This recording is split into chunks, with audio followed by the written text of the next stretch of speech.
Okay, everyone, welcome. Thank you for, oh, wait, my camera's off. Okay, now you should be able to see me.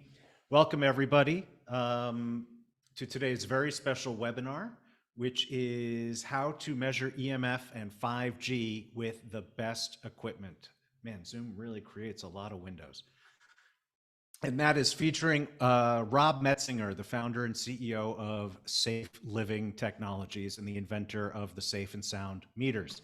Briefly, about myself, I'm the host for this webinar. My name is R. Blank. I'm the CEO of Shield Your Body and the host of the Healthier Tech podcast, formerly served on the engineering faculty at the University of Southern California, and along with my father, Dr. Martin Blank, co-authored Overpowered on the science of EMF health effects. And this all follows a 20-year career in software engineering.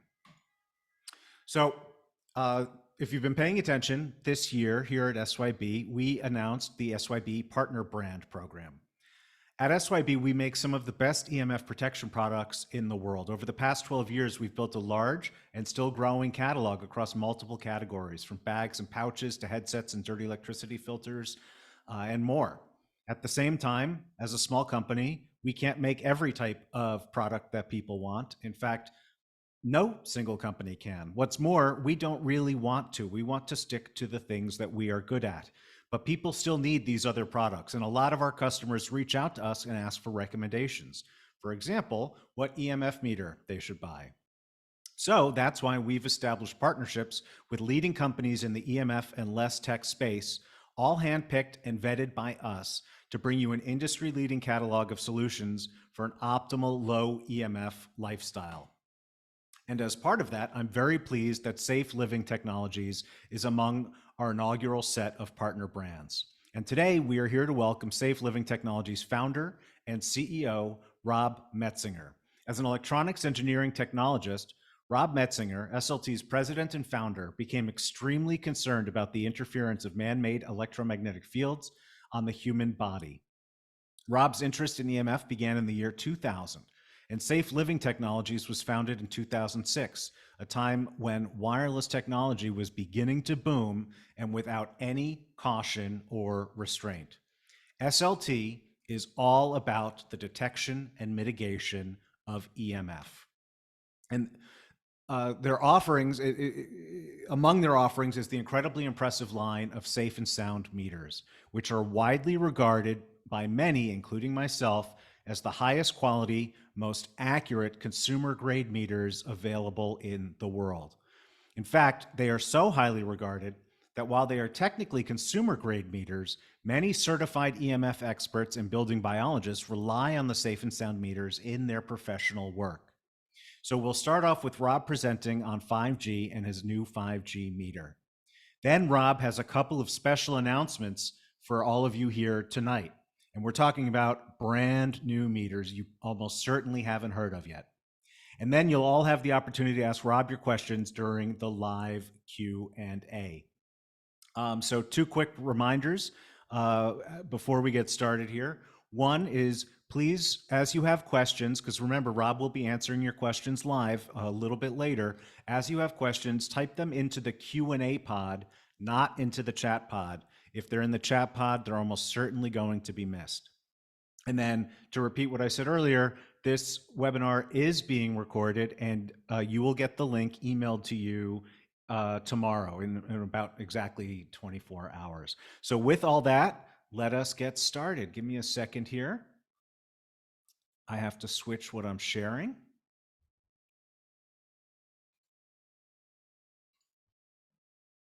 As I load it up, thank you for your patience.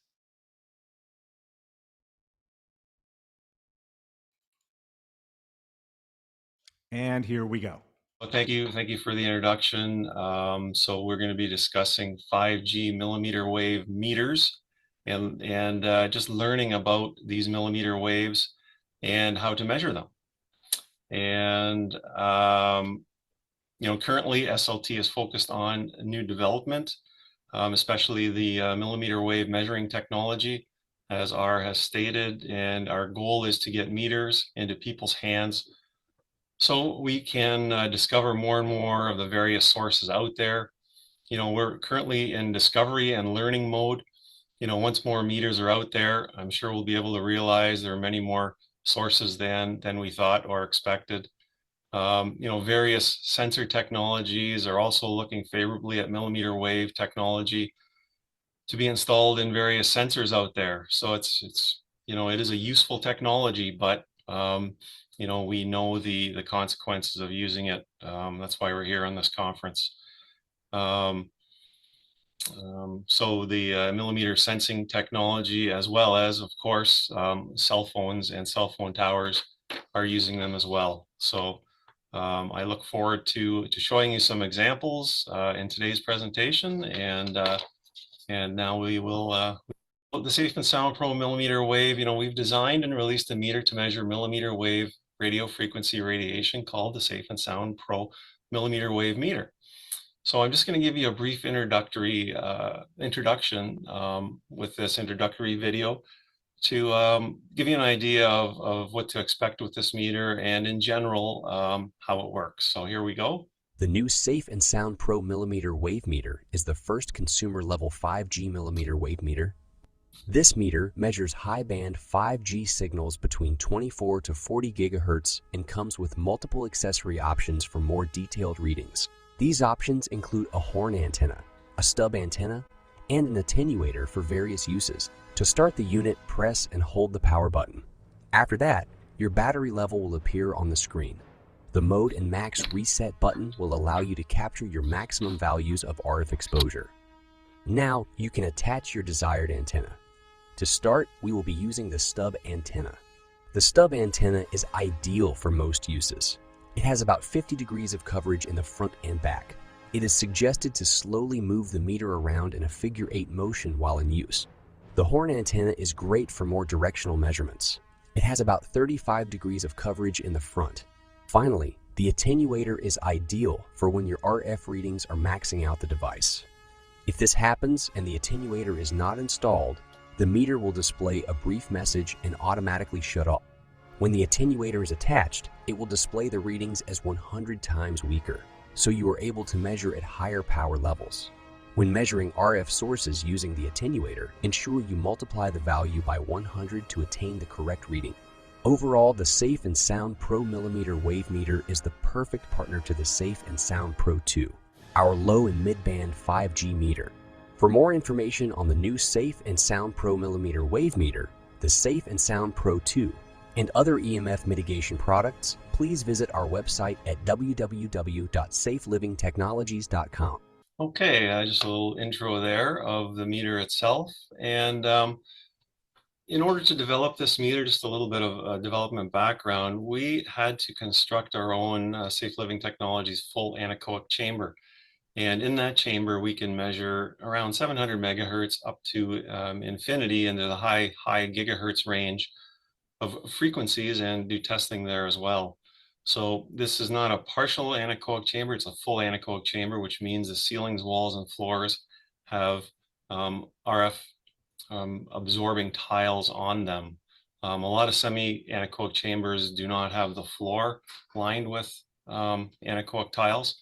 So in this case, we chose to do that just because the high reflectivity of these millimeter wave signals.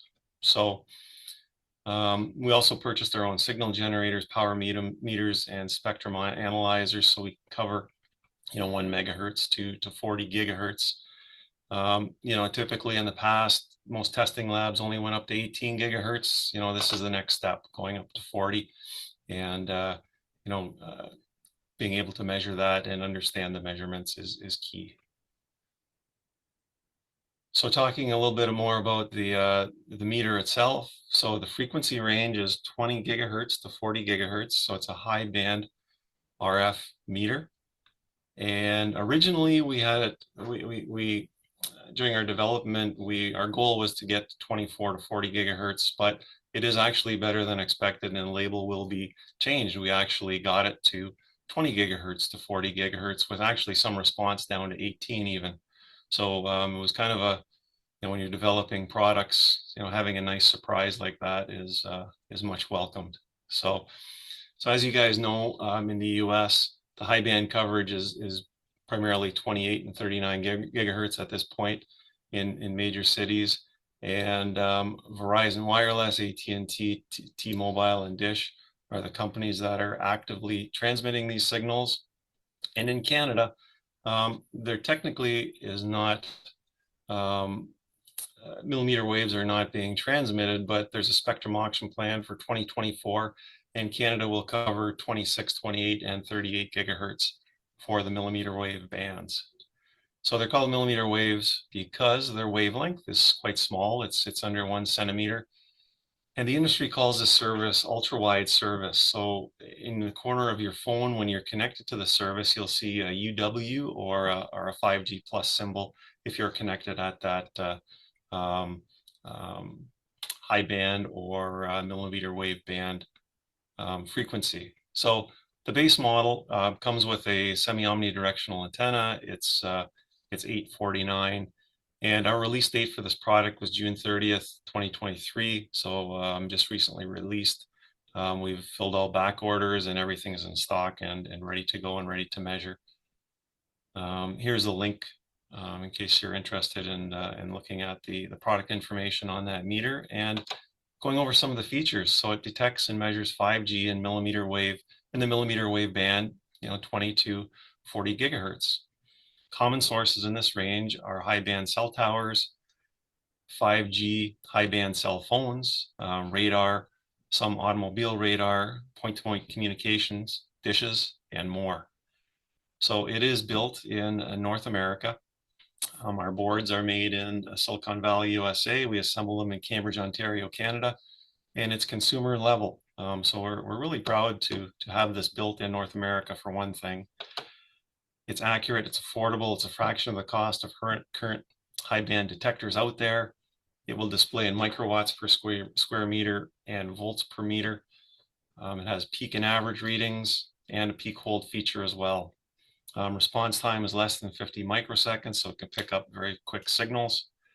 And battery life with sound on is around 6 hours, which is more than what we originally planned for. So we're very happy about that. And it has an audio feature as well, just like our Safe and Sound Pro 2, measuring the 4G LTE signals. So the audio feature, each source has its own unique sound, as it does with the lower frequency cell phone transmissions. And the meter has 3 volume levels, so you can set your volume at whatever desired level you choose. Just like the Safe and Sound Pro 2 and the Safe and Sound Classic, we wanted to keep these quick visual LEDs on it, kind of corresponding to building biology guidelines, which I'm really big on. Slight, moderate, high, and extreme, and you can see the various lights. So it gives you a quick indication if you just want to do a quick measurement.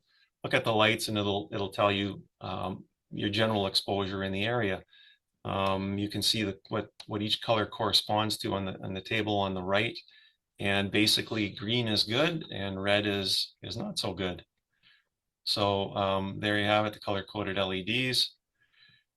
And whenever we measure anything, you want to understand your meter's reception pattern. It's really important because if you don't, you could be missing things. So starting off with the horn antenna, it's a directional antenna.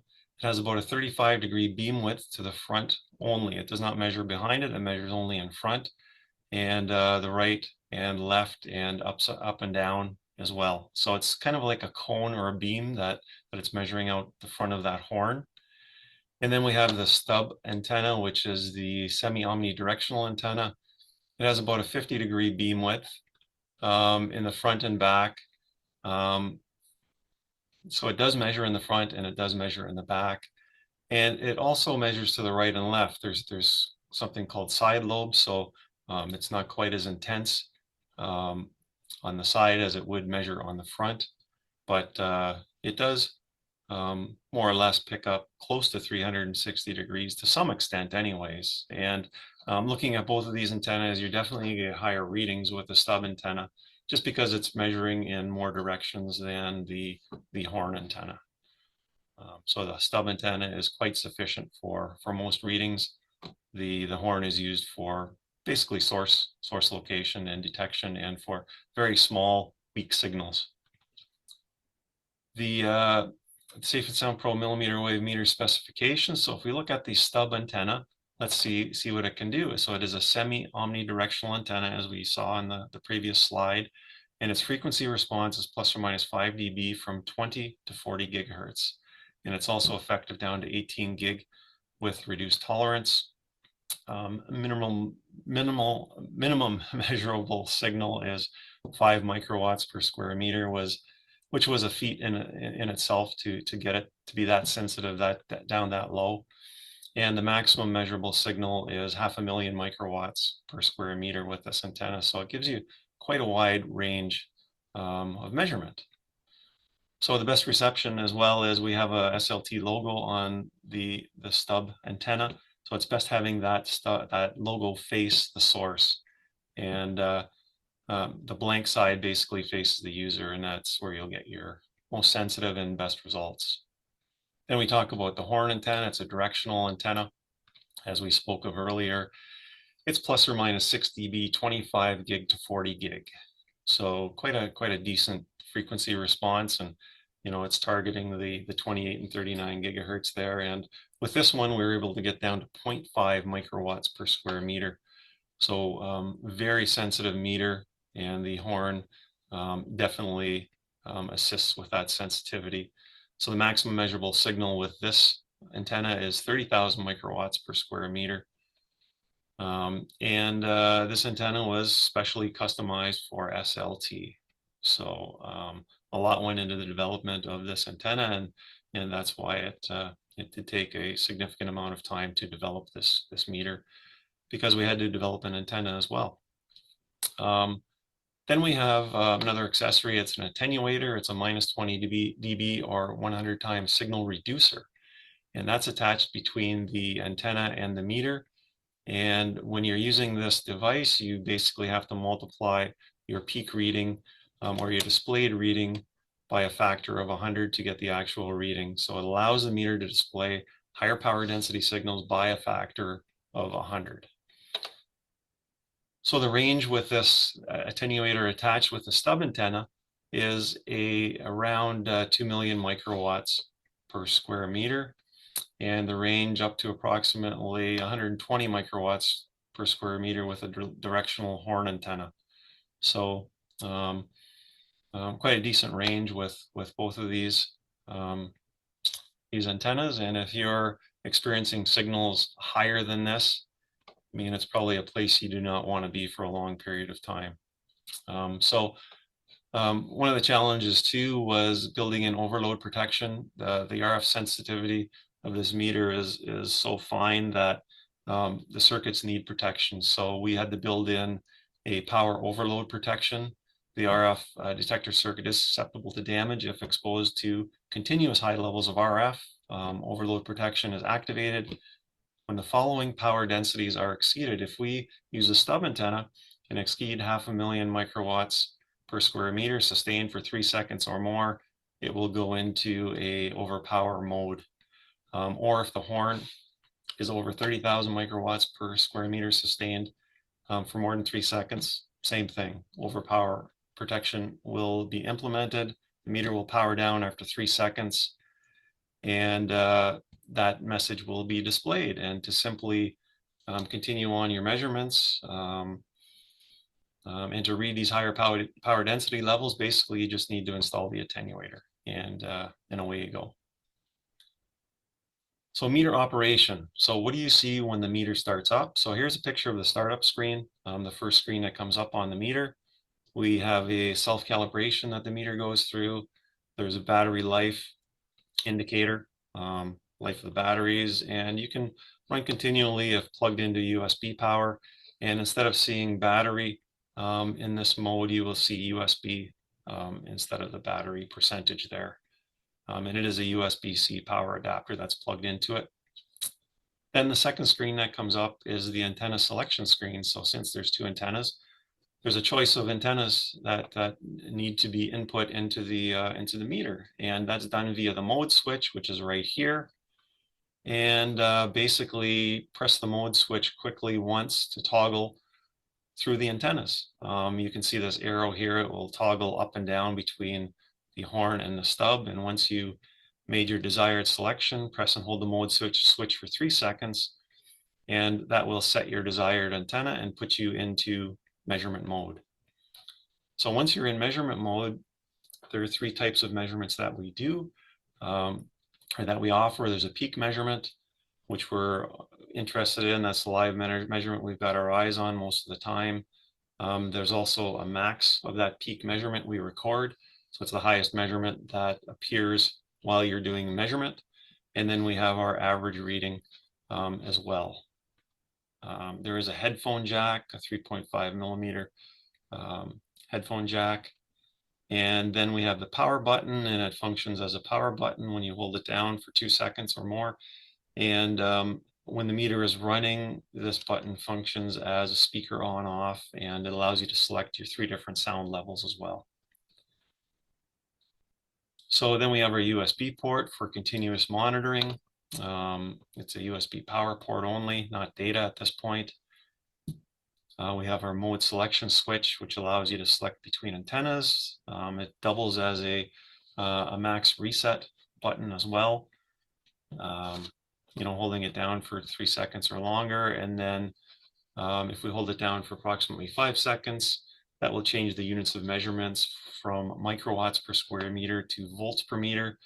And volts per meter is a more common measurement type for Eastern Europe, and that's why we decided to implement that for the European market. So some future meters, something that we're thinking about. We could build a meter that goes from 200 megahertz to 8 gig and then combine it with this 20 to 40 gig meter. We're also looking at making a meter, an individual meter that measures 8 gig to 20. There's always questions about what's in that range. So we want to try and implement that and bring that to the market soon as well. And then there's the bigger challenge, which is measuring these higher bands of millimeter waves that are out there.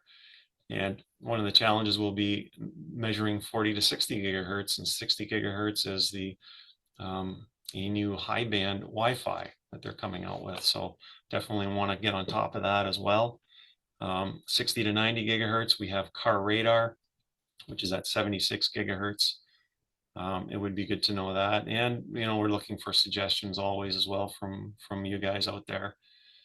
Measuring anything above 40 gigahertz is super tricky, expensive, and very challenging. So this is going to be next level technology that has to come out in order to measure this, but we're slowly going to get into it as time permits here. So looking at different sources, so cell phones and cell phone towers, what observations have we made? So we know they transmit millimeter wave signals out of them, and let's learn a little bit more about that. So here's a typical picture of a 5G millimeter wave tower broadcasting at about 28 gigahertz. This is courtesy Orem Miller, and Orem and I have did some presentations on this in the past, and I'll show you where they are in some of the future slides here for your reference. So Orem has primarily measured Verizon as the primary source of millimeter cellular technology at 28 gig. And it radiates a beacon signal 24/7. The good news is it's a relatively weak beacon signal compared to 4G LTE or low to mid-band 5G signals and the beacon signals from them. So a little bit of good news there. So when the phone is active, accessing data, stronger signals are activated by the phone and by the towers. And this is where you have that beam forming effect. It's kind of like a cone of RF signals encircling the person using the phone. So the signals have to travel line of sight to and from the towers. It transmits like beams of light in a cone shape. It does have difficulties bending around corners.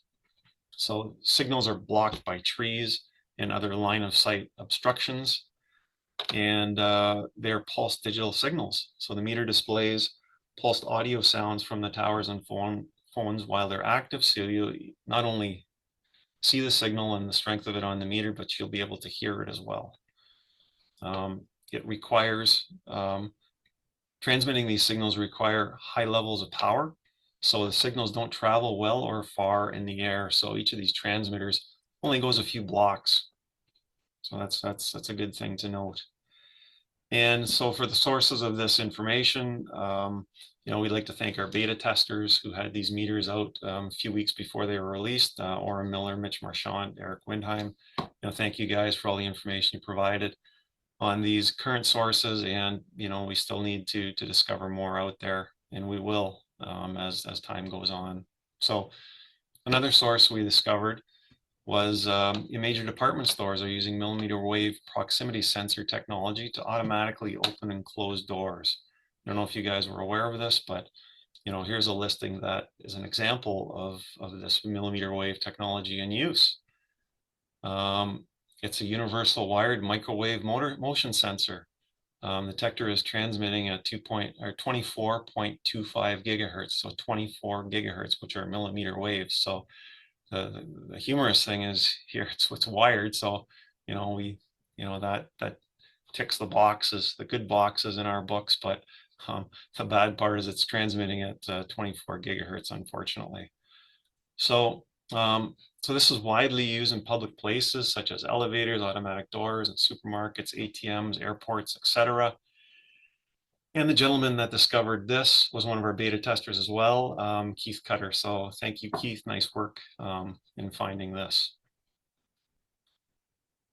So this is an example of vehicles. Vehicles also transmit millimeter waves. So here I'm doing a vehicle millimeter wave scan on a 2020 Lincoln Nautilus.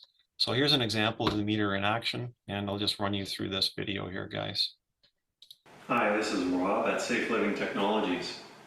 Today we're going to take our millimeter wave meter into the field and do some testing on vehicles. Today's vehicle is a 2020 Lincoln Nautilus.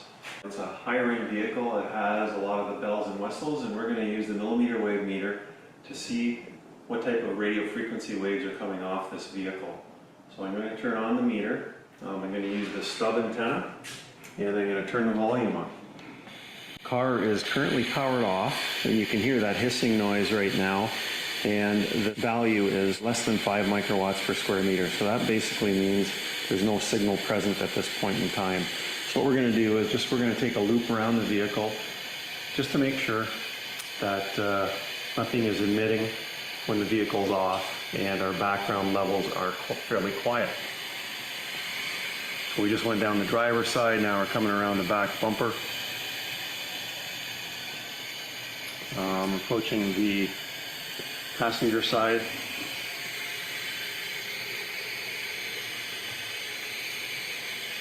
And moving up to the front of the car. Things are still quiet. I would expect to hear sounds coming off of this as well, if we're getting digital pulses coming off the car. Now we're at the front bumper, we're moving around the front of the vehicle, and it seems to be quiet. There does not seem to be any emissions coming from this vehicle as it's turned off. So the next step will be to turn on the vehicle, and we'll repeat this measurement process. All right, so we're repeating the process with the car turned on. So the automobile is idling, it's in park. So let's go around the vehicle and see what the readings are. See if we can detect any RF in the millimeter wave range coming off this vehicle. So we're moving down the driver's side, going towards the back of the vehicle. Still looks pretty stable. Actually just picked up a reading now, so I'm going to turn up the volume here so we can hear it as well. And it seems like right around the back bumper here, you can probably see one of the sensors down here as well. This is kind of where we're getting our highest readings, right in this general area. There's definitely emissions coming out of this part of the bumper. This is the driver's side bumper, rear bumper. And we'll go towards the middle of the tailgate. Really nothing there. I'm going to hit the reset button, clear the values, and then go over to the passenger side. bumper. And we can see the same emissions coming off the passenger side bumper in this location too.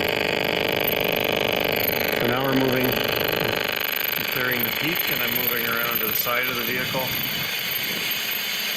And once we get to the back passenger door, it seems to go away. So it seems to be transmitting out of that rear bumper on the left and right hand side, and that makes sense because it's a blind spot sensor.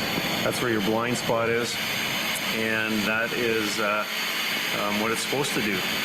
So just making rounds to the front of the vehicle. It's still running, and we don't see any emissions coming off the front at this point. Okay, so there you have it. Just a quick scan of a vehicle and the possibility of millimeter waves coming off of particular vehicles. So picture yourself sitting in rush hour traffic with you know, a car like this or a vehicle with these emissions surrounding you. So there are challenges out there driving with these vehicles emitting these signals as well. So lots of challenges ahead of us here. Hi, this is Rob. So just diving a little bit deeper. So how do you know what your car is transmitting?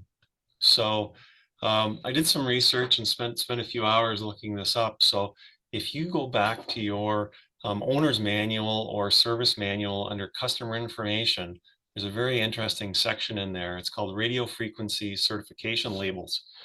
And if you go to this document and find this listed online or the physical paper document, you'll see it, radio frequency certification labels. And it's organized in alphabetical order of country, and it has the various certification frequencies or certification IDs labeled for each country and each set of sensors that are in the car. And to my surprise, there was a bunch of sensors in here. So if we look a little bit deeper in here, what do we see? So if we open up the blind spot information system sensor and we type in this ID either into Google or into the FCC website, it will bring up a lot of information, specific information about these sensors or transmitters. For me, the primary piece of information is what frequency is it transmitting at. So for me, it was important to understand it was a 24 gigahertz that it was transmitting. So these certification certificates will, by looking them up, will give you this information on what frequency it's transmitting. So looking deeper into these documents and into all of these documents, you know, this SUV actually contains 10 FCC certified and Industry Canada certified devices or transmitters. This was not a total surprise to me, but I didn't expect 10. So if we look at the different frequencies that they're measuring, you know, we can see some of them we can measure, some of them we can't measure. We're up at 76 gigahertz for the adaptive cruise control module, and some very low frequencies, body rust control modules, 125 kilohertz. So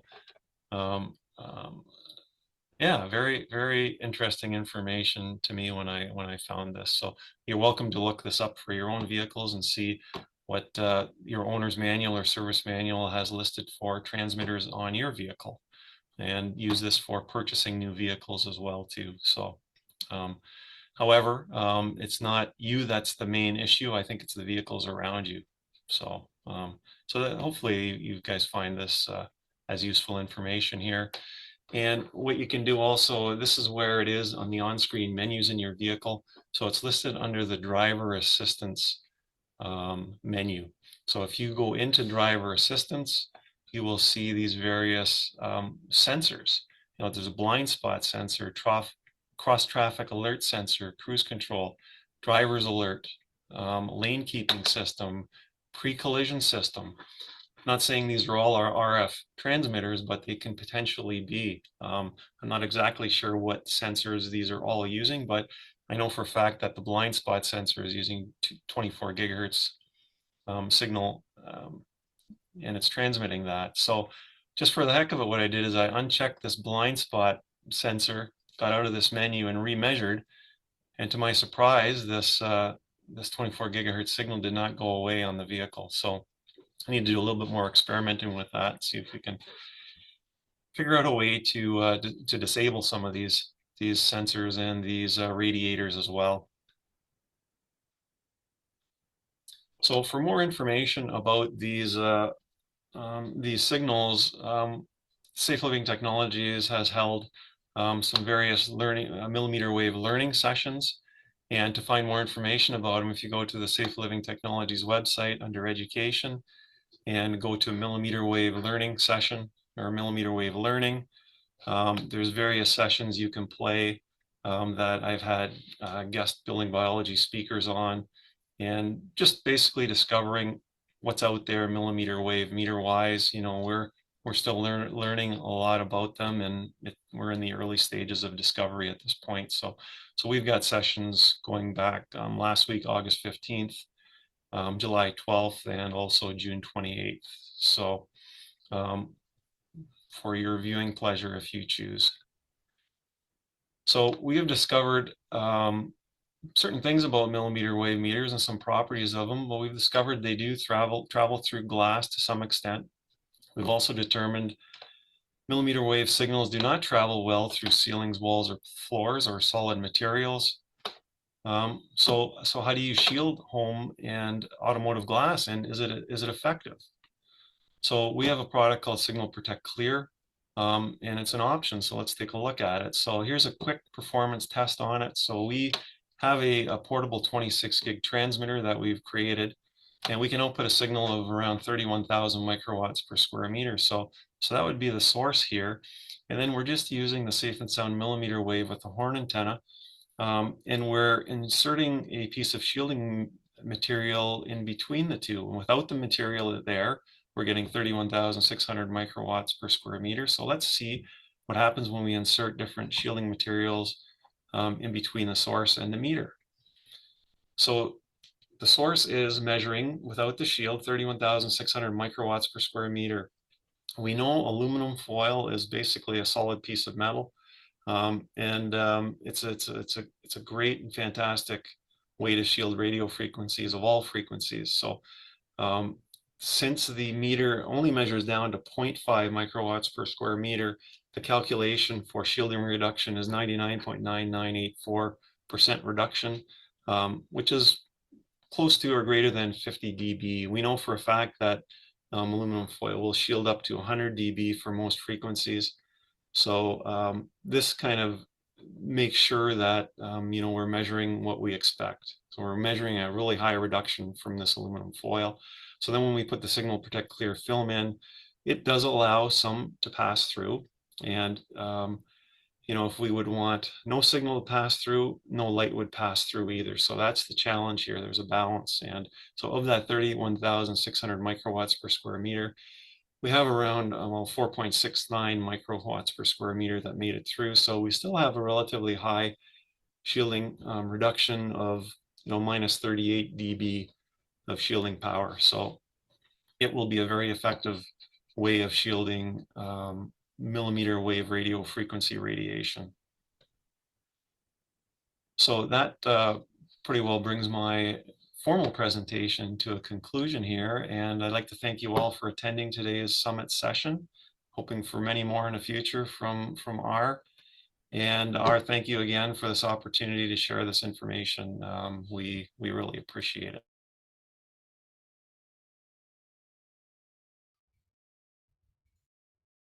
Okay, great. Thank you very much for that, Rob.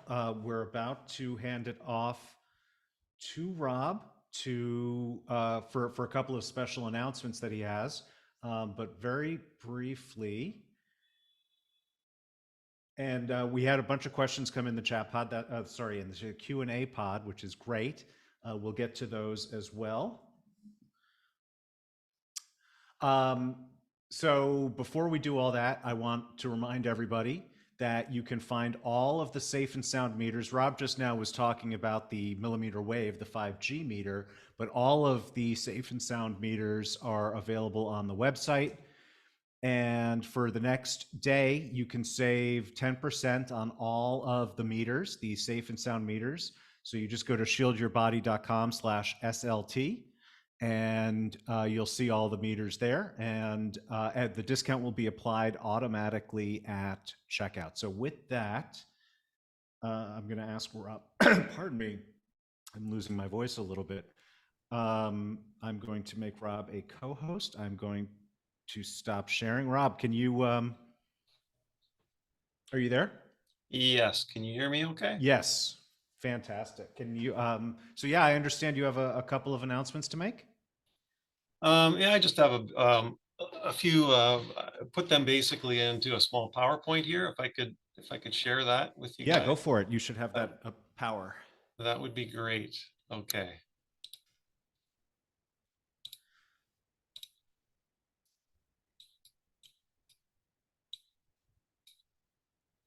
I see me. Like you said, there's lots of windows here, isn't there? How is that? Is that up there now Yep, for you that's guys? good. Okay. All right. Yeah, we're into trying to develop new products, and it's a real challenge. The undertaking this, it's a huge undertaking developing these new products, and right now we're working on one which I'll get into in a moment here. But just before that, we actually created a new anechoic chamber for ourselves. So we constructed a larger one that will help us test for AC electric fields and AC magnetic fields as well. So, and that's kind of the direction we're going in now. We're trying to develop a electric field meter, magnetic field meter, or Gauss meter, or Tesla meter is what they're called as well, and a body voltage meter all in one. So this new anechoic chamber is helping us with that. And man, we've learned a lot about electric fields and magnetic fields, and creating zero field environments. There's just so much to learn in this field, and every day is a continual learning experience for us. So it's really it's interesting and cool to be doing this stuff. And one of the devices we're developing is this three function meter called the EM3. And unfortunately, we ran into a delay with it. We've sent it out to our beta testers. It's performed well, but we've discovered a few things, during the development and testing process. We kind of discovered a better way and more relevant way of assessing biological effects. So currently, building biology guidelines and all current magnetic and electric field meters out there use RMS measurements, which is basically an averaging of signals. So right off the bat, when you say averaging, it kind of decreases the significance of some of the signals. And we're finding it underestimates the true exposure that the body experiences, especially at higher frequencies, especially with multiple frequencies present. So this was something that really had to think about and understand what direction I wanted to go in here. And we feel a better way of doing it is to sum all the peaks of the frequency components. So that's a different way, a totally different way of measuring electric and magnetic fields, but I think it'll allow for a more thorough evaluation. And this would be similar to what we do with radio frequency readings. We prefer peak measurements rather than average measurements, and we've been doing that for many years. And I think everybody understands the advantage of that. So so we feel that this will make the meter more responsive to higher frequency noise and assessing multiple frequencies at once. Also more useful for finding small sources with higher frequencies, dirty electricity, electric and magnetic fields in the air. So typically for dirty electricity, we're having to connect to a wire, with some type of measuring probe and analyzing the signals on an oscilloscope. But we've always been missing a device to analyze these signals through the air. I don't think this is going to be the be all and end all meter to do this, but I think it's going to do a better job than what we have currently. So that, learning this and understanding this kind of piqued my curiosity. And, we're in the process of developing this alternative method of assessing electric and magnetic fields. So the meter will still display the RMS values. or industry guideline values, as well as this alternate method. We haven't figured out what to call it exactly yet, but we're kind of working through that. And our goal through this, if we do this way, we'll be able to have a graphical spectral shot of the frequency components of the various bands, as well as you can see in this picture here. This is a very large goal to try and meet, but um, this is what we're trying to set as a baseline for us to get to with this. And if we can do this, I think we'll have a super terrific meter here. So this will apply to electric fields, because a meter will measure single axis electric fields, 3-axis magnetic fields, and body voltage. So we won't want to apply this measurement technique to all fields as well, and have that graphical spectral shot for all fields too. So this wasn't originally planned, but this is the direction, we were kind of leaning, and we're just going through the development, making these decisions right now. And we apologize for the delays, because we originally were supposed to have this meter out in January or February at the latest. But after the beta testing, we thought we should give this a shot and see if we can do this in a better way, and improve the measurements that we can make, and the analysis and the biological effects on people. So that's where we're at now. I just wanted to let everybody know about that, and apologize for the delays in development here.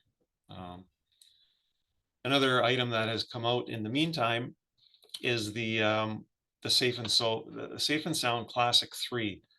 It's basically the Classic 2, basically with a new push button instead of that on-off switch. We listened to some of our customer feedback, and they requested us a little push button switch as opposed to the sliding toggle switch. So we did that, and we also put a different speaker in there as well, a new and improved speaker. So now we have the Classic 3 as opposed to the Classic 2. So that's new. And we've really taken this one seriously too. The Safe and Sound Pro 3 RF meter, 8 gig to 20 gigahertz. I think we're going to try and tackle that one in the summer or later this year. And either it will be added on to the current Safe and Sound Pro 2, which measures from 200 megahertz to 8 gig. It may have this 8 gig to 20 gigahertz option on this, and we may call it the Pro 3, or depending if we can get that technology to work, the interface between these two technologies, or we may just have a separate meter for that.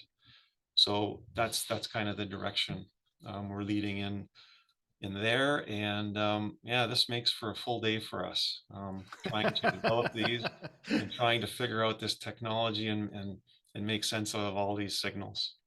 And that was the basic. That's great. Thank you. That's very exciting. I have a couple questions about the EM3, but before it goes too far up in the chat pod, there was a lot of interest in your testing on the cars and a lot of discussion about that in the chat. And Dr. Moskowitz had shared a link on electromagnetic radiation from hybrid and electric cars. So those of you who were interested particularly in that subject, scroll up a bit and you'll see the link from Dr. Joel Moskowitz, and you can click on that and save that. Now, Rob, getting to what you were just talking about, how much is that EM3 going to cost? We have it listed for $649 right now, and I want to try and hold that, but because of this extra circuitry we have to put in and technology, it may increase slightly from that. Okay. So that's where we're at right now. Super impressive. I can't wait to get my hands on it. Okay, so we are going to get into the Q&A, and there's a healthy set of questions now. I hope I'm sharing the correct screen. Yes, I am. Cool. So, but to start us off, and this is going to be a little bit more open-ended, but Nina had asked for a glossary of basic terms, and that's obviously pretty open-ended. And actually, I will say, give me 1 second here. If you go to shieldyourbody.com and under the Learn menu, there's an EMF glossary. And a lot of these terms are actually defined here in I would say, language for consumers and regular humans, people who don't quite have the skills of Rob.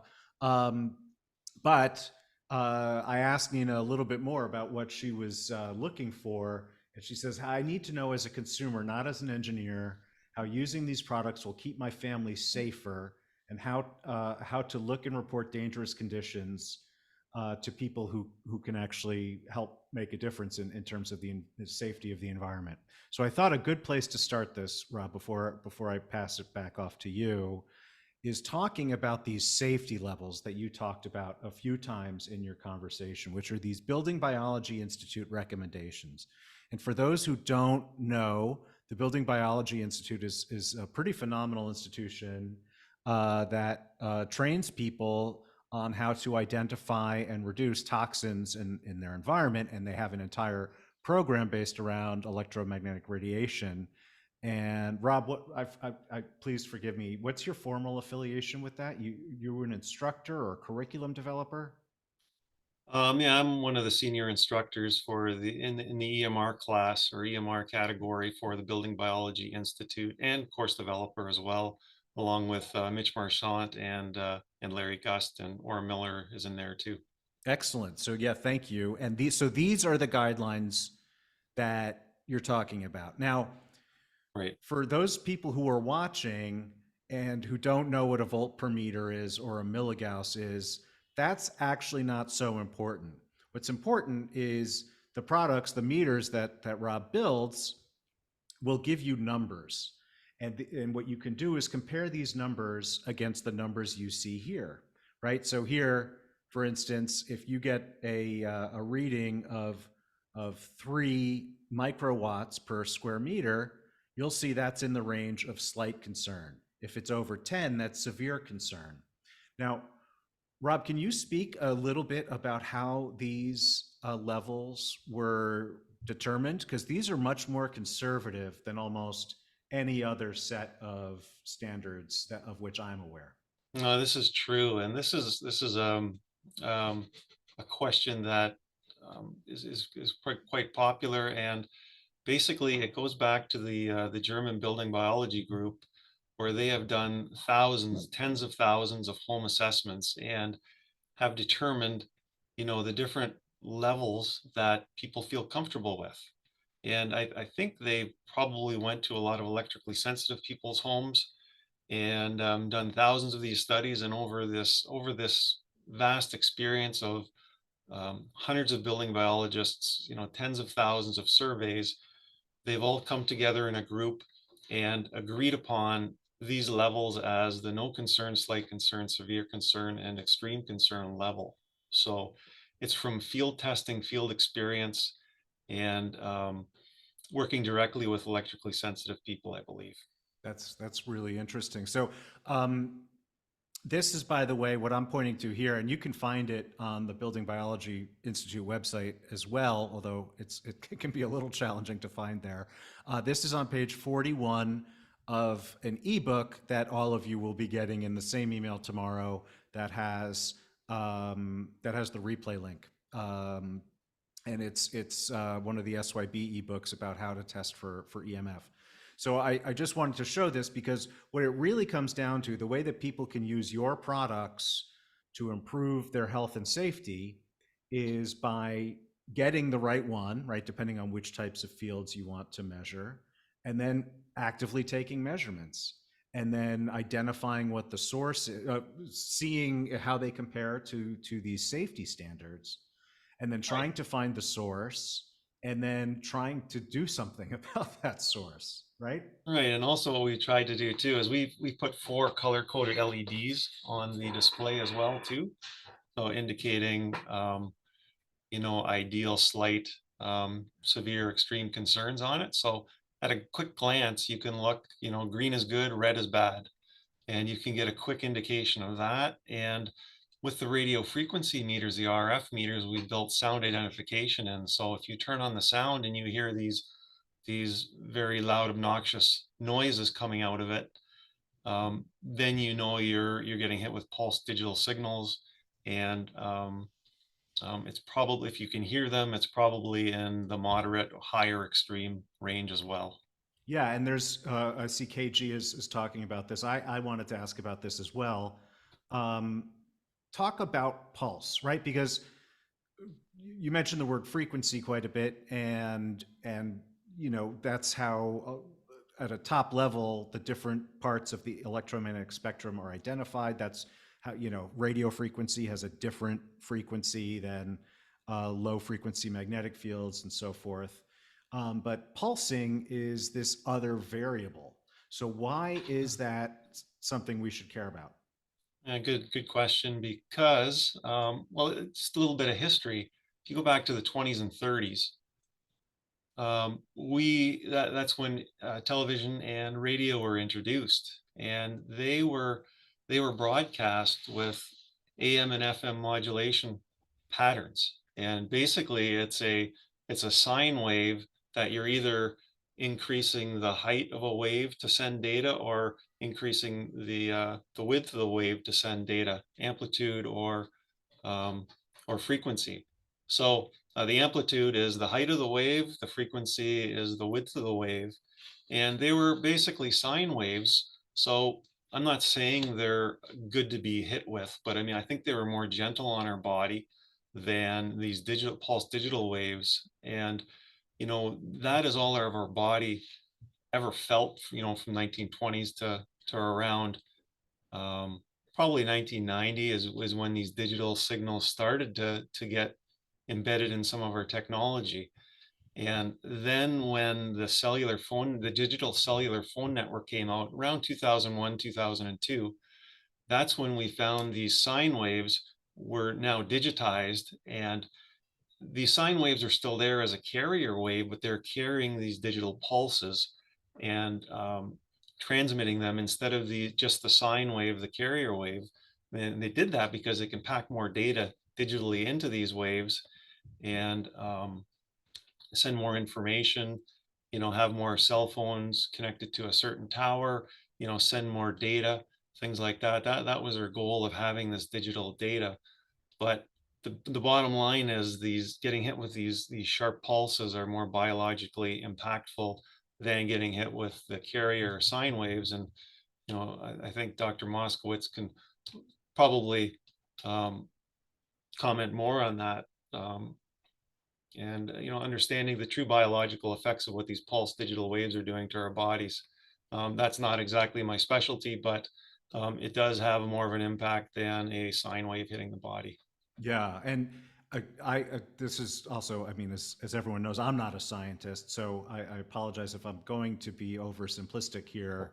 But it, to me, reminds me a lot about what Dr. Haro was talking about at the Healthier Tech Summit last year, when I asked him why DC fields appear to be safer, and the answer, which he'll obviously you'll want to listen to the original in order to get the full correct wording of what he said, but there was a sort of a stability in the static nature of DC fields that appears to be less biologically active than what you get off of alternating current. And to me, that sounds very similar in terms of pulse rates. The greater the pulse rate, the more biological effect you're seeing. Yeah, no? Any comment?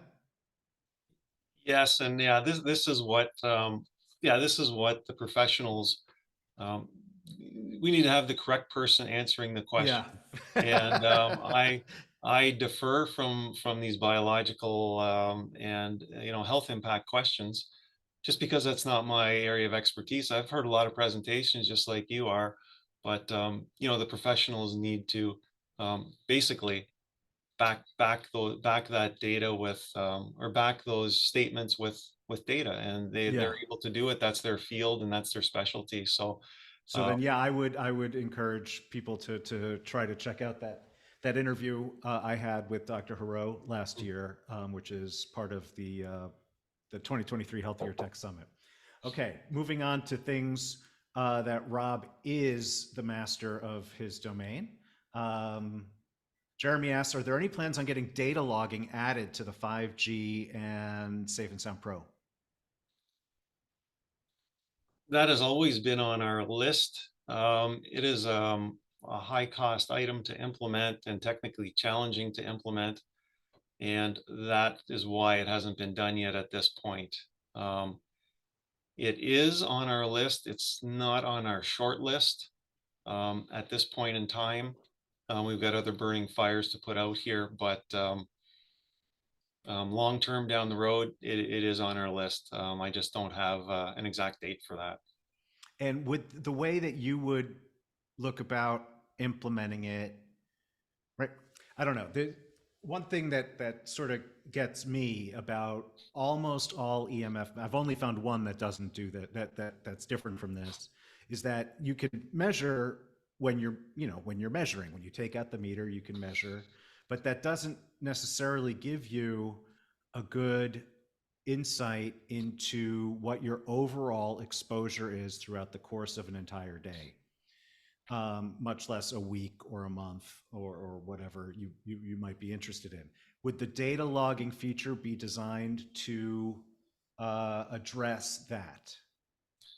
Absolutely, it's much better getting a long-term value and understanding what a signal will do over time. Absolutely, because things can change considerably over time with RF signals and magnetic field signals, maybe even electric field signals too. So definitely, and different ways of doing data logging, like there could be a built-in memory card here, or there can be a removable SD card that can go in.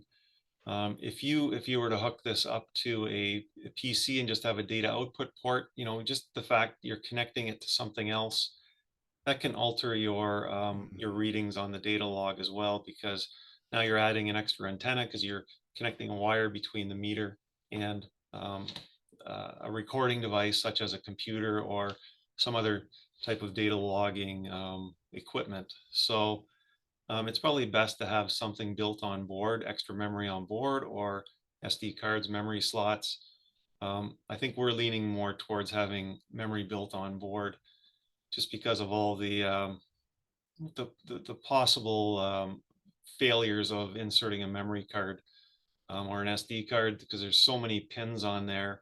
Every time you put it in and take it out, you're exercising those pins, and the chances for something to go wrong over time are quite probable. So just being able to plug it into a USB port or something like that with a memory, actual memory on board would probably be the best way to go. And then also not just doing that hardware wise, then you have to develop the application software to analyze the data. So that's another major undertaking as well too, that we're not quite ready for at this point in time, but hopefully in the future we'll be able to get to that. Yeah, well, I mean, yeah, it sounds like you guys aren't doing much of anything right now. Sorry, that was sarcasm. That was sarcasm. Okay, KG is asking, will you make a meter for low frequencies, 9 kilohertz to 400 megahertz, as well as the higher millimeter waves like 59 through 80 gigahertz? And I'll ask you both of those, but related to that, you had mentioned that there is a high band Wi-Fi standard that operates at 60 gigahertz. I had not heard about that. And when you talked about it, you talked that measuring above 40 gigahertz is very tricky. So as you answer this question from KG, could you please try to explain why it gets so much trickier above 40 gigahertz? Okay. So yeah, if we look at in the kilohertz band, going from 9 kilohertz to 400, I've always tried to find and buy a meter that would measure that, and I've never been able to find one. So the only thing that really can do something like that is a spectrum analyzer, and it has to do with being in the near field of these signals, and it can be very challenging to do. That's kind of, I haven't really explored it very deeply, but just off the top of my head, that's kind of what I'm thinking about, that frequency range. I'd love to to be able to go out there and purchase one as well too and analyze those signals, but that's the challenging part. You would need a higher end spectrum analyzer to do that at this point in time. And it is on my interest list for sure to try and do something like that. Um, that would take that'd be probably about a good year's project doing that one. Um, I think we do stand a better chance of going above 40 gigahertz. 40 to 100 gigahertz is the goal. And the reason why it's such a challenge for us right now is the cost of the equipment. We laid out a small fortune to get up to 40 gigahertz testing wise, and to get from 40 gigahertz to 100 gigahertz is just unreasonable right now at this point in time, and it's cost, and that is the Got it. entire issue. I think we've got a good grasp on how to design millimeter wave receivers and antennas and the electronics to analyze those signals. It's just the expense and well, there is equipment out there, but it's kind of a lack of equipment and measure of reasonably priced measuring equipment we can purchase to start developing these things. That's where the challenge is right now. Thank you. Lori is asking, what readings were you getting inside of the Nautilus? Because the sensors were right in the back bumper, the front of the vehicle was not even responding to that. There could be other sensors triggered, and quite honestly, I would need to do more detailed measurement on that. I know I've taken the meter in the vehicle and just drove around the neighborhood with it and through the cities with it, and most of the time it's reading 0. But as soon as a car passes one direction or another, that's when you start seeing these millimeter waves being broadcast out of them. So generally it's fairly low, but when you're driving, I do see these instantaneous bursts of RF signals, and it's from passing cars. Thank you. And that answers Katharina's question. Okay, Amy asks, do older cars have a lot less sensors? And the answer is yes, older cars have a lot less sensors. They'll also be lacking things like Bluetooth and Wi-Fi inside of the car. Rob, I don't know if you have anything you want to add to that. No, well stated. Absolutely. Older vehicles are more EMF friendly for sure. RF wise, they still have they still can have their varying magnetic field issues as well. But when it comes to sensors and stuff, wireless, definitely less technology back then. Thank you, Amy. Anonymous asks about pulsed EMF. We talked about that. Andy asks about measurements inside various cars. I'm very EMR-HS, so EMF sensitive and difficult to be in other people's cars. Yeah, so I would, if you scroll up, Andy, if you scroll up in the chat, and you'll see the link from Dr. Moskowitz, I would point you there.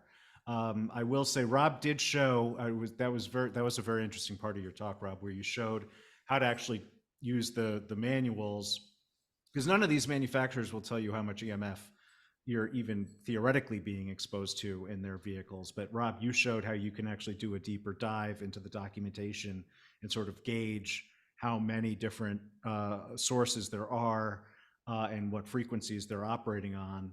And you can do that with basically any vehicle, but there's so many vehicles and models and styles and options, and each one of them is very expensive. So you're not going to get like a testing agency who's going to go out and buy all of these cars and do comprehensive tests. So I'd say the best approach is what Rob showed, and of course getting a meter, right? So doing the dive into the documentation and then purchasing a meter that can cover the ranges that you're interested in, and actually doing the testing yourself. Rob, anything to add on that?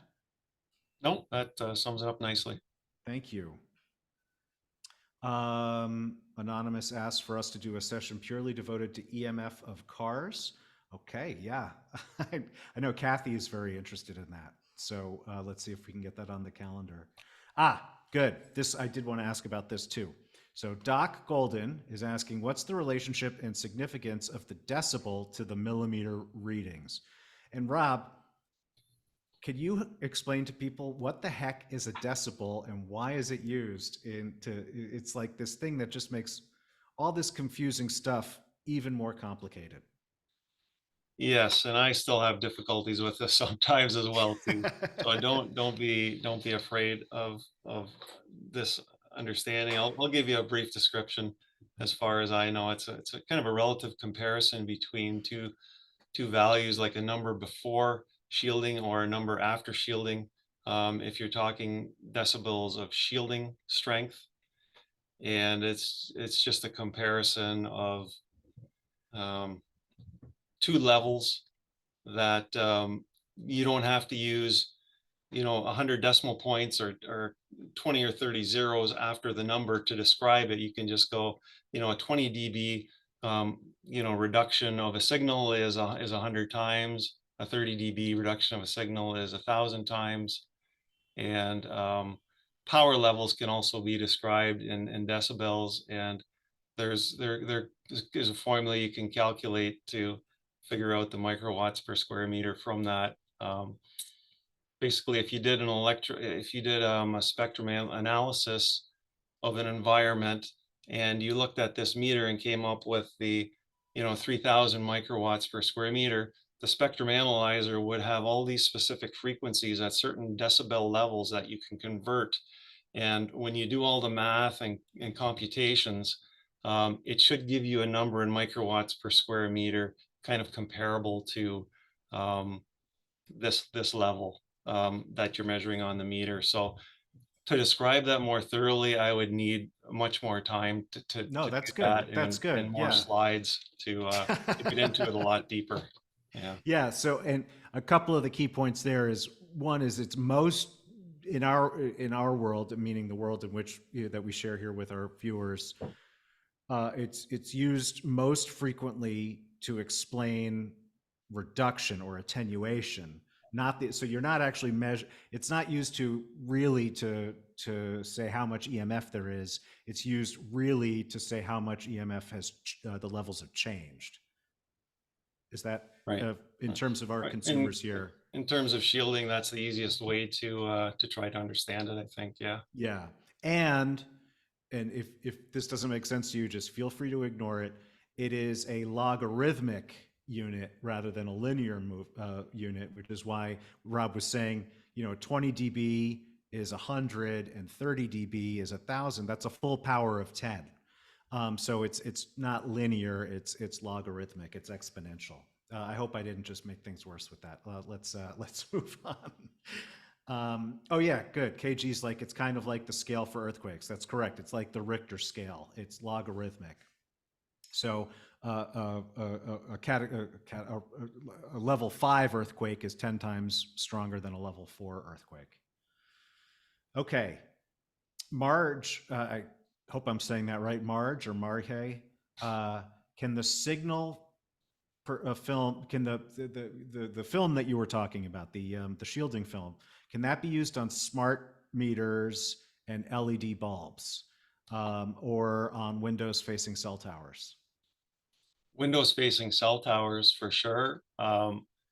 It can be used on automobiles as well. It's a little more tricky to apply than standard film. Smart meters, you could put it on the face of it, I guess, but it's meant for indoors, so I don't know the longevity outdoors, depending on the climate you're in. But it could stick to the face of the flat face of a smart meter. LED bulbs, it would be a little more difficult because of the curvature of the bulb. And this is a good time probably to mention, if people are interested in those types of products that you sell at Safe Living Technologies, you offer free consultations, correct? So if people have questions, how I want to buy this film, to put on my window, how do I do it? They can just call you up and get an expert on the phone to get answers. Absolutely. We've got 3 in-house electronics technicians, and they've all went through various courses in the building biology line of courses as well, and they're waiting on phones. Um, and you can actually, there's an online calendar on our website as well too, to schedule appointments too, that just to talk with one of our consultants. And yeah, they're purchasing a product, or before you purchase a product, feel free to call up and ask your questions. And yeah, we're there to help and support all of our products as much as we can. That's Definitely. fantastic. I know. I mean, I would love to be able to do that at Shield Your Body, and I know how challenging that is to put together and support. So well done. That's really fantastic. Um, KG is asking about, and I don't know if this is a product that you offer, Rob, or if you know of one, but a filter for cables going through a Faraday cage to prevent RF leakage.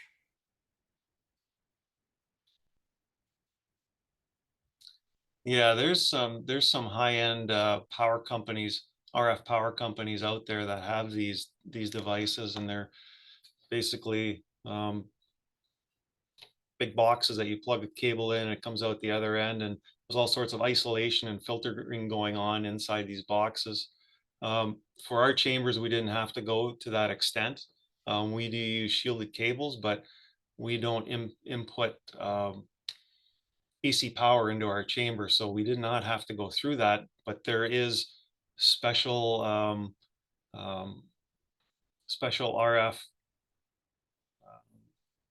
shielding groups, shielding companies out there that have these specific designs for these filters that would go in anechoic chambers and such. And they also have door and window enclosures too. So yeah, everything that goes into an anechoic chamber makes a difference. And there's special ways to shield power going in, special ways for openings, and just special ways to have your, the regular design, the regular walls as well. So. Thank you. Andy's asking, what about LED lights in certain clinics and homes, restaurants? I get sick. I have incandescent lights in my house and no Wi-Fi. Going out in the world, I feel like a refugee. So I'll say LED lights, and Rob, you may know more on this, but earlier this month we had a webinar with BD Erickson and Andrew McAfee on dirty electricity, and this subject came up quite a bit.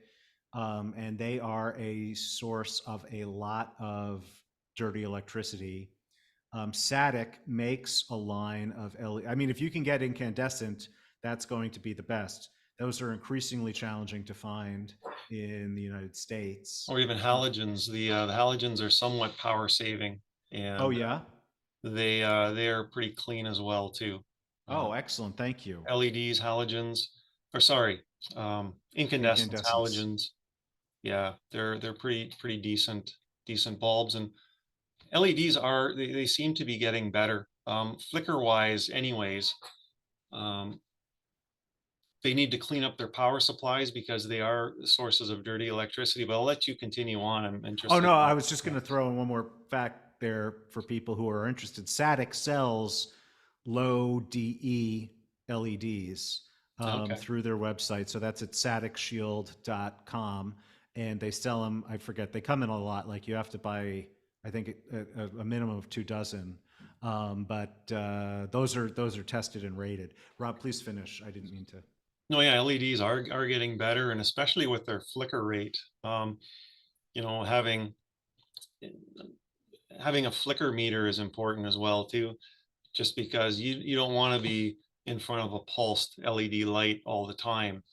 And with these flicker meters, they're mainly audio meters, and some actually have a frequency counter on them as well. But you can actually hear the pulses if you put it up to a light. And I did over the years hear severe pulses coming out of these LED lights, but they have gotten a lot better, and I still do hear hums coming out of them, like the 60 hertz hum when I do this light analysis on them. But I would say they're much more friendly than they used to be. I don't know if they're still ideal for an electrically sensitive person or not. But yeah, I'd like to learn more about that in the future. And one of the challenges with LED bulbs too is years ago, I've tracked down one or two that were really good. And you go back to the same place to buy them again and you test them and they're different. That is the big challenge out there because Yeah. they seem the same, but they I think they're still tinkering with the technology inside, trying to perfect things. And by doing that, it changes things. And you may get one that was good once, and the next time you test it, you notice it's different. And that's the big challenge. Thank you. Okay, KG asks, um, is the EM3 going to be triple axis for the electric field? Unfortunately, no. We have done experimentation with 3-axis electric field meters, and in order to have it in that same case or form factor that we have, we would need to expand that and stretch it out a few inches longer and maybe an inch wider as well. So unfortunately, it didn't work. And if we did implement it, the cost would be astronomical. Hmm. It's just too high of a cost to put in a meter in the price range that we intend to come out with for this meter. So unfortunately, no, but it's going to be a very sensitive electric field meter on single axis. That's what I can tell you. We're trying to get down to 0.01 volts per meter with it too. So it'll be much more helpful picking up small electric field sources too. Thank you. This brings me to a question. This isn't in the queue, or maybe it is, but I'm reading it off of my notes, which is just, and you know, we don't have to do a whole deep dive into all your motivation here, but what made you driven to create a catalog of meters like this? You know, a lot of people get into EMF mitigation, protection, so forth, and don't go and invent a whole line of of meters. Right. First, yeah, good question. First, let me say that no meter is perfect. And I'm kind of a perfectionist. I love to strive for perfection, but I'll never get there and I'll frustrate the heck out of myself. So in saying that, you know, selling all these meters over the years, you know, starting in 2002, you dozens of meters, maybe hundreds of meters have passed through my hands.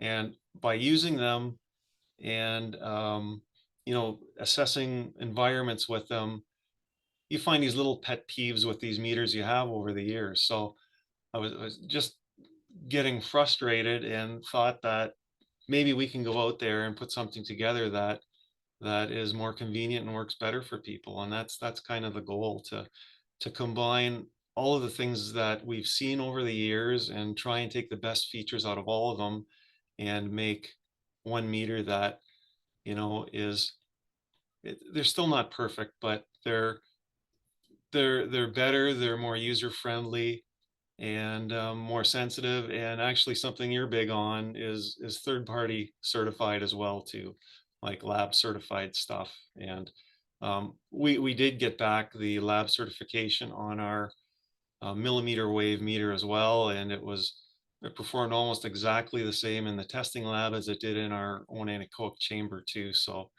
we're very relieved and very happy to hear that as well. And the testing document is online too, if anybody ever wants to look at it. So, Excellent. but yeah, that was the whole driving force.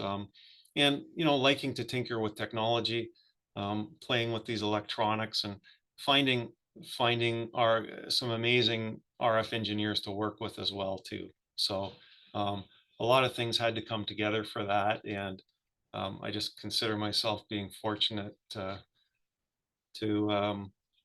meet the right people and that had the same interest, because trying to convince an RF engineer who's who have fantastic careers already. To design a meter like this was a task. Like, Yeah. they've got so many other things that they've been trained for and are ready to do. And this is a very odd thing for an RF engineer to work on. So, Mm. or an analog engineer as well too. So it's kind of, we're just very fortunate to walk down the right path, I guess, in order to meet the right people and team up with the right groups to be able to do this stuff. No, So that's fantastic. very, I like stories like that. very fortunate. Yeah. Yeah. Um, so Brooks asks, do you anticipate that the global EMF monitoring network will be moving away from the Pro 2 to one of the newer meters? And before I give you the chance to answer that, I believe that's globalemf.net or am I getting that URL correct? Yes. There it is. Yeah. Yeah, so this is a project from Dr. Magda Havas, and it is a citizen science project where people can take measurements with their Safe and Sound Pro 2, which is one of the meters Rob makes and has been talking about tonight, and then upload it. So you build out these maps of where EMF exposures are and what levels there are. Now, Rob, is there talk of, for instance, adding the millimeter wave to this project or one of the other meters? Yes, I think we're still going to keep the Pro 2, but I know Magda's very busy, so I'm not sure what her time frame is on this. But I know we've talked in the past, and she did mention interest of doing the millimeter wave in this study as well too. So I'm going to leave that in her hands to comment on further. But I'm hopeful that it happens, and you know, if she has the time, I'm sure she would probably like to implement that on this as well. That's great. Yeah, thank you. And thank you for that question, Brooks, and reminding me to talk about that project. Okay. Nicole asks, and I don't know if you'll be able to answer this, Rob, but you'll probably be able to give some insight. I already have the Safe and Sound Pro 2 next to me opened while watching your video. Here's my question. Why do I get peaks of up to 32,000 microwatts next to my laptop, even if all is wired and no Wi-Fi and live away from cell towers? Okay, good question. And those are pretty high numbers, but the meter measures between 200 megahertz and 8 gigahertz. So in your computer, there's a central processing unit, and that will run in the gigahertz range as well too. So there's all sorts of high frequencies being generated with the central processing unit and all the address buses and the data bus lines in the computer itself. And you know, just like EMF radiates off electrical wires in our home, these EMF fields are radiating off of these computer board traces in your computer or laptop, and they're becoming airborne as well too. And the sensing technology on the Safe and Sound Pro 2 is in that range, you know, 200 megahertz to 8 gigahertz, and it can potentially pick up noise from the electronics if the sensors are placed close enough to the sources on the laptop itself, which primarily is going to be the central processing unit and all of the other various chips and possibly power supplies on that computer. And these, yeah, the power supply itself could be generating high frequency noise too that it's picking up. So it's picking up some of the EMF or the RF being generated, the RF noise being generated for the computer. But you'll notice you'll have to be fairly close to the computer in order to get a reading. If you're further away and you still get those high readings, then yeah, just double check your Wi-Fi and Bluetooth on your laptop, and just to make sure they're off. Thank you. I didn't see this before. Dr. Moskowitz is asking, would making your meters more accurate be too costly? Plus or minus 5 or 6 dB is not ideal. It's not gonna get better than that, unfortunately, and it would be too costly. That's why these, the Nardas and things like that. They're plus and minus 3 dB, which is pretty close to what we have at 5 dB. They're in the 20 to 30 to $40,000 range. So that's a challenge for us to keep a consumer grade meter in a somewhat affordable price range. Yeah, that's kind of the range we'd have to stick in, unfortunately. Thank you. Okay, next. Anonymous asks, how can I get my local library to stock an EMF meter? They stock radon meters.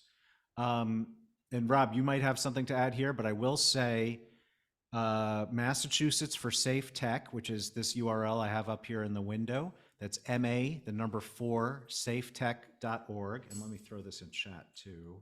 This is run by a woman named Cece Doucette, who has actually gotten meters put into libraries. And she's definitely, I believe I'm correct when I said that, because I think she's talked to me about that. And if I'm right, she's definitely willing to share her experience in terms of how that was accomplished. So you can reach out to her, go to ma4safetech.org and click on the contact link and reach out with your question. Rob, anything to add there? I think Environmental Health Trust is trying to do the same thing as well. Also, Electrosensitive Society of Canada, Sheena Symington and Magda, I think they're trying to do that as well too. I think it's a great idea, and we would be all for supporting anything that or anyone that wanted to work towards that initiative. Absolutely. Thank you. Great question.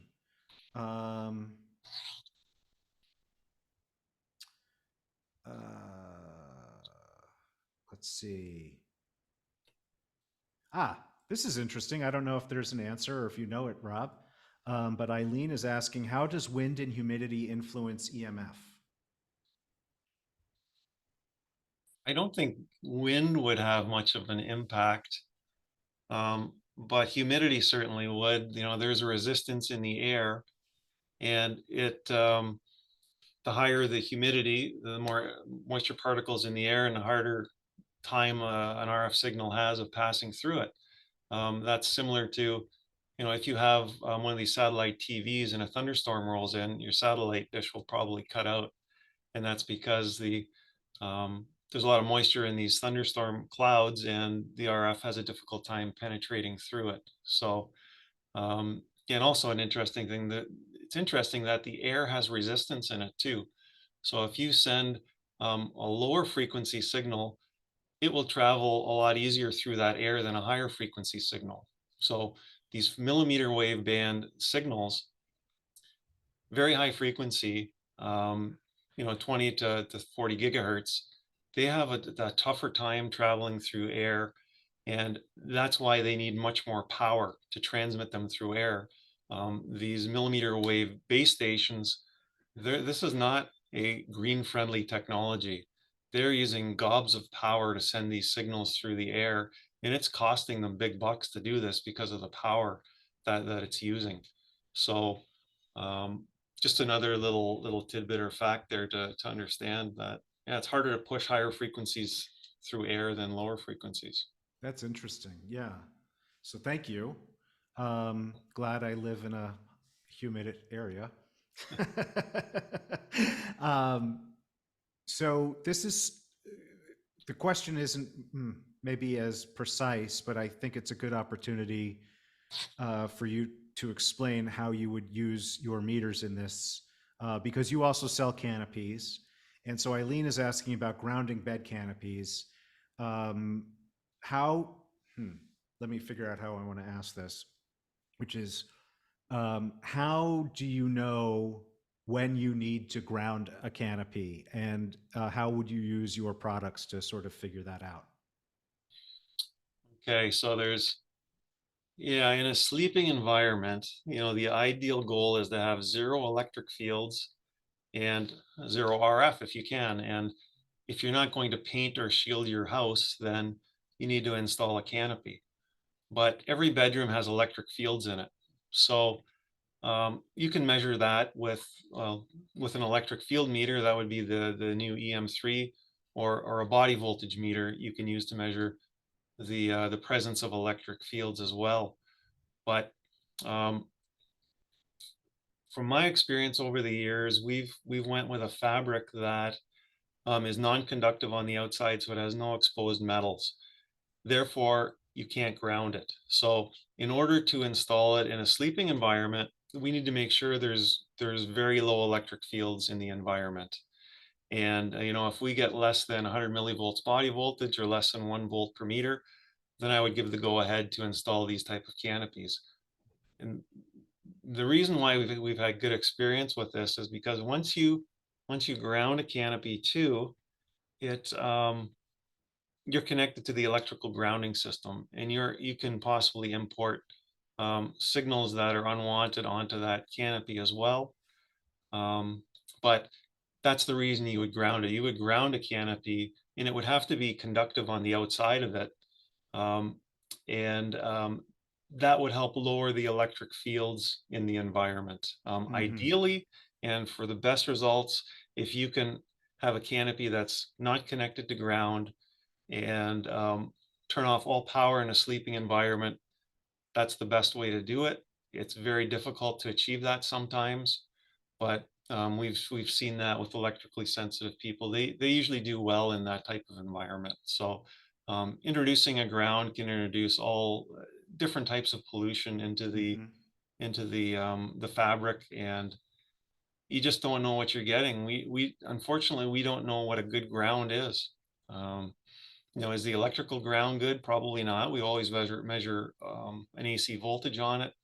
Is the Earth's ground good? We assume it is, but there's electricity returning, there's current returning to the power station, running through it. And I know people that use grounding mats, and if they ground, they stick their ground peg in different spots in the backyard, they feel different as well too. So it's a very complex topic, very technical topic to address. But I hope I kind of summed it up. No, that So was you really good. understand. Thank you. And for people who want to learn more on that specific topic, not the canopies per se, but the grounding issues that Rob was just talking about, the webinar I was talking about that we did earlier this month with Andrew McAfee and BD Erickson on dirty electricity gets into this in a lot more depth. And that's on our YouTube channel. So that's youtube.com/shieldYourBody. It's the most recent video before this one. I will just say, related to that, because the Shield Your Body canopy, the SYB canopy, does have a conductive surface, which means grounding is possible. And I made the decision when we were designing and releasing that product not to include a ground wire, because when people get a canopy and it comes with a ground wire, I believe, and I think this is correct, people will assume they need to ground it. And then you start getting into all these issues like you were just talking about. So instead, we give them a consultation, and if the issue is electric fields, then we'll walk them, we'll walk them through that. But in general, I just think it's interesting you talk about it in that perspective, because I also agree that ideally you wouldn't be grounding your canopies. Okay. Yep. This is interesting. Dr. Moskowitz is asking, how often should your meters be recalibrated, and do you provide this service? We can do it. With professional end equipment, we usually say every 2 years. But that's if you're using it in court cases or legal cases. For these consumer grade meters, I don't see the necessity for doing that. But if you wanted to, 2 years. Usually, if you notice something out of whack, if the readings are out of whack, then you could send it back anytime. We can compare it to a meter off the shelf and see if it's in line. But we do have in-house capabilities of recalibrating meters for sure. And if somebody needs a calibration certificate for that, we can do that for a fee. But I wouldn't even worry about it for 2 years. Okay, thank you. That was a really good question and a really good answer. Um, Doc is asking, I'm not a member of the global EMF network. Can I still see the graphics? The answer is yes. To become a member, that's what gives you the ability to contribute to the project. But the data that's been put all together is freely available to people just browsing on the website. I believe that's correct, Rob. Am I right? You know what? Because I'm signed up there, I don't know if it would work. It just automatically works for me. I have to try it maybe in Yeah. Well, incognito or something like that. I'm not in. No. So And if not, you can just email them, I believe, and they will they will get you that information so you can see it, I think. okay.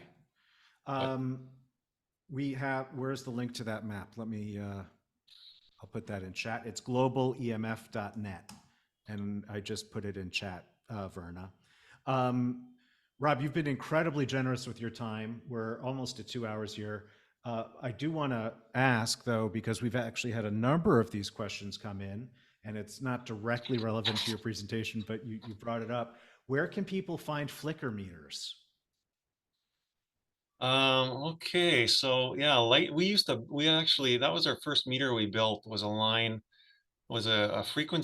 frequency counter flicker meter.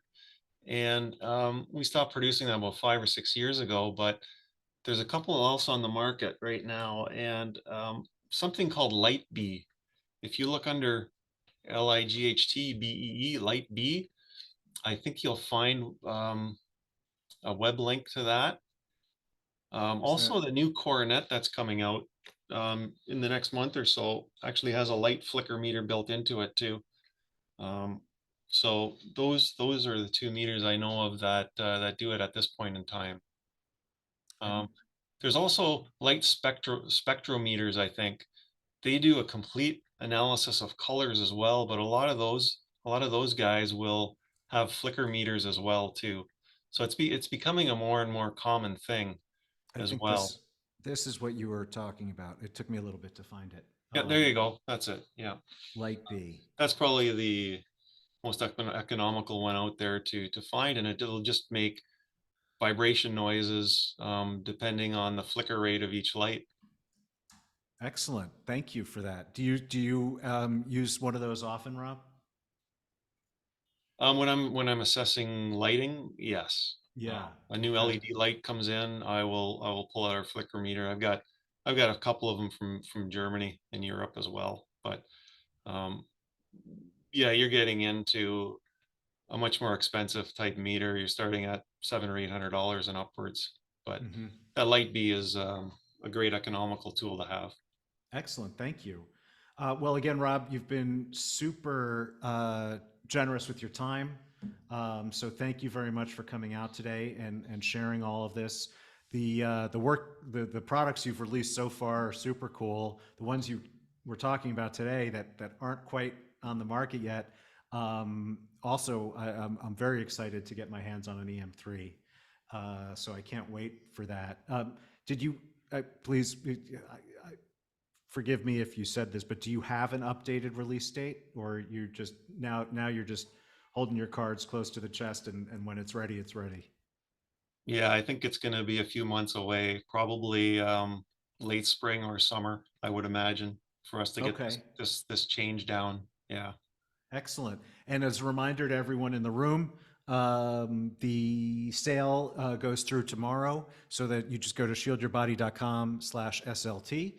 You'll save 10% on all the safe and sound meters. That discount is applied automatically at checkout. You do not need to memorize a coupon. Rob, anything you want to add before we sign off? No, all good. And yeah, thank you for having me, R. Always a pleasure speaking with you. And I hope you and everybody else has a great rest of the day. Thank you. And right, a reminder to everyone, you'll get the replay link by email tomorrow. You'll get the link to the ebook tomorrow. and stay tuned for our next webinar, which will be in 4 weeks. So take a look at your email. Keep an eye out for that. Thank you, everybody. Have a great rest of your day, and we'll see you soon. Take care.